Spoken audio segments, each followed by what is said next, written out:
Have you ever noticed that it can be hard to question your own beliefs? I know I have. I'm Alison Batty Capps of Blossoming Heart Wellness. I am a licensed therapist and a spiritual mentor. There was a time when I thought that healing meant finding the right answers, the right spiritual teachings, the right understanding of God, the right perspective on consciousness, the right way to live. And if I'm honest, there was also a time I wanted to find a community of people who believed exactly what I believed. Because part of me thought, if I could just find enough people who saw the world the way I did, maybe I wouldn't feel so alone.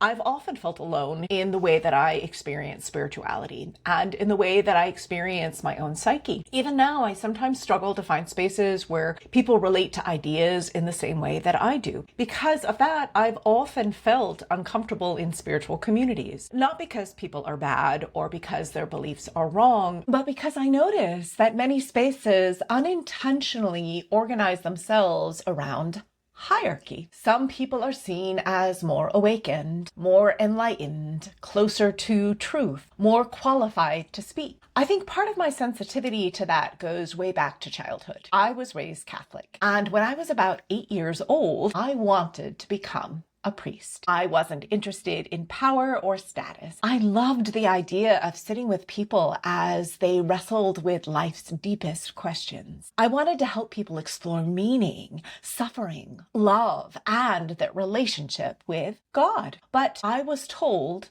I couldn't become a priest because I was a girl.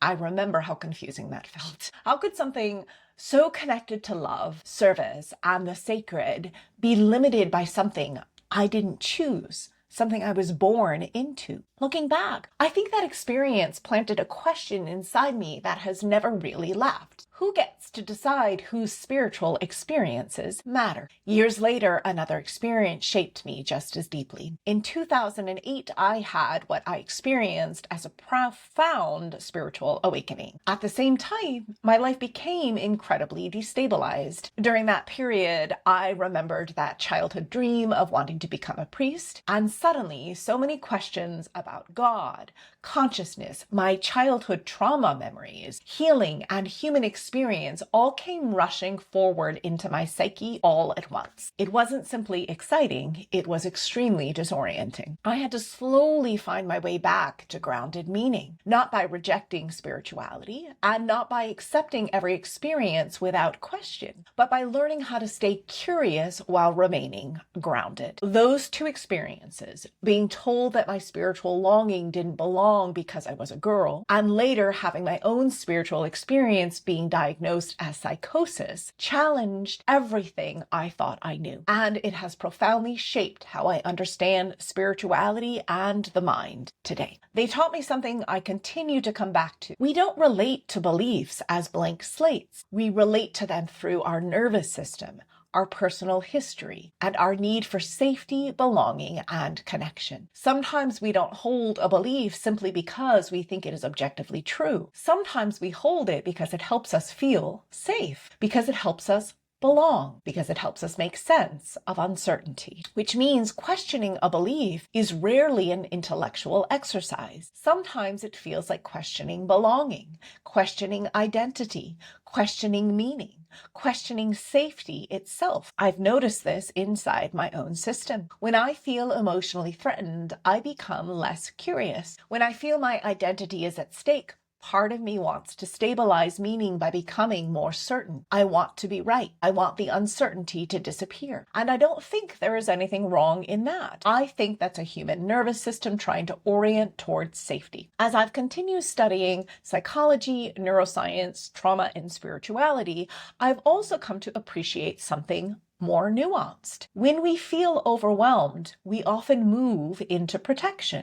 But protection doesn't look the same for everyone. For some people, protection looks like defending their beliefs. For others, it looks like withdrawing. For others, it looks like seeking connection immediately. None of those responses are inherently wrong. They are different nervous systems trying to find their way back to regulation. But something important often happens while we're in protection: curiosity narrows. And when curiosity narrows, it becomes much harder to understand ourselves or one another. That's often where misunderstanding and conflict begins. Not because people are bad, but because two nervous systems are trying to find safety in different ways at the exact same time. In the work that I do with people, this is where healing often begins, not by replacing one belief with another, but by becoming aware of what is happening inside us in real time. People begin to notice things like, I'm not just disagreeing, I'm feeling unseen. I'm trying to stabilize inside myself right now. I'm losing curiosity because I feel emotionally activated. I'm reacting from protection rather than presence. Over time, something beautiful begins to emerge. Not less emotion,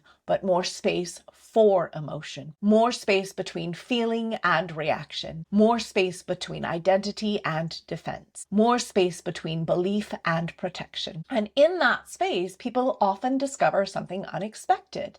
Not less passion, but more freedom. Not less conviction, but more humility. Not less spirituality, but more capacity to remain curious. To me, this isn't about becoming less human. It's about becoming less controlled by automatic protective patterns so we have more choice in how we respond. And I think that matters because every belief system, whether spiritual, psychological, political, or scientific, has influence. Ideas shape people. Language shapes perception. Communities shape identity. So I don't see work as simply exploring ideas. I see it as a deep responsibility. Not a responsibility to always be right, but a responsibility to stay humble enough to keep learning. That's why I continue asking myself questions like, does this increase clarity? Does this support someone's agency? Does this deepen connection? Does it help people trust themselves more?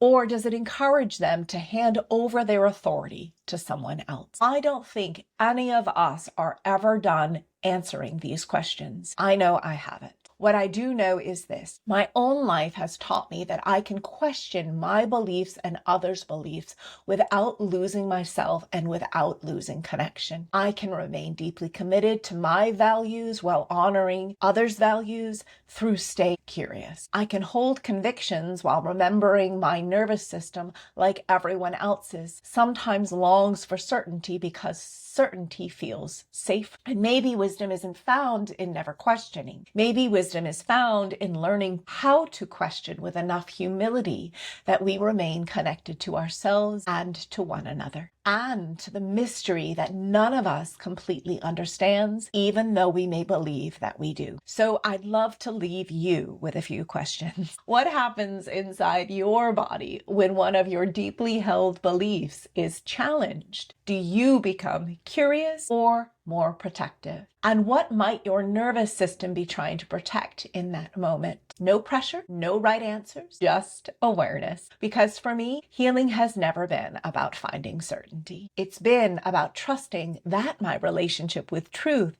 can continue to grow because my relationship with myself has become more secure. It's about learning how to remain open, grounded, relational, and deeply human, even while continuing to grow. And if this resonates, I invite you to consider going deeper by reading my book, The Divine Within, Healing Ourselves to Heal the World, which helps you develop a deeper relationship with yourself so that you can understand why you believe what you believe and whether or not it leads to more peace inside yourself and more connection in your relationships, and whether or not you should perhaps consider shifting some of those beliefs. Not because they are wrong, but because they might be leading to harm. And if you're wondering how to do that in real time through work, you might consider working with me by going to my website, blossomingheartwellness.com, to learn more about how I work. Sending you deep love and appreciation for who you are, no matter what your beliefs.